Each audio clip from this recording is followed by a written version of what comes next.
రాజకీయాల్లోకి రావాలి? ఇంకా అప్పుడే ఆ టైంలోనే రాజశేఖర్ గారు చనిపోవడం అవంతా చూడడం, జగన్ సార్ బయటికి రావడం, కొద్దిగా మనం కూడా బాగా ఆకర్షితులు కావడం అయిపోయింది. ఇంకా నాన్న ఉన్నప్పుడు నాన్న ఆ సెగ్మెంట్కి ఎమ్మెల్యే కావాలని చెప్పి బాగా తిరిగినాడు. నాన్న కోట్ల విజయభాస్కర్ రెడ్డి వర్గంలో బాగా పెద్ద ఆయనతో మరి సరి సంబంధాలు కలిగిన వ్యక్తి.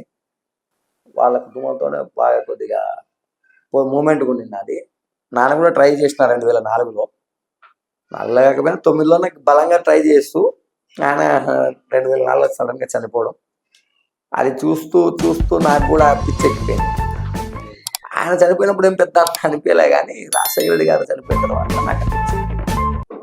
జగన్ సార్ బయటికి వచ్చి ఓదార్పు యాత్ర అవన్నీ చూసి మనం కూడా వాళ్ళ ఆయన ఆశయం కోసం ఆయన గట్టిగా పోయేటప్పుడు మనం మన నాయన ఆశయం కోసం ఎందుకంత గట్టిగా పోకూడదు అనే భావన నాకు బాగా గట్టిగా ఏర్పడింది. ఏర్పడినతోనే ఇంకా బీజం మొదలై తిరగడం మొదలుపెట్టింది.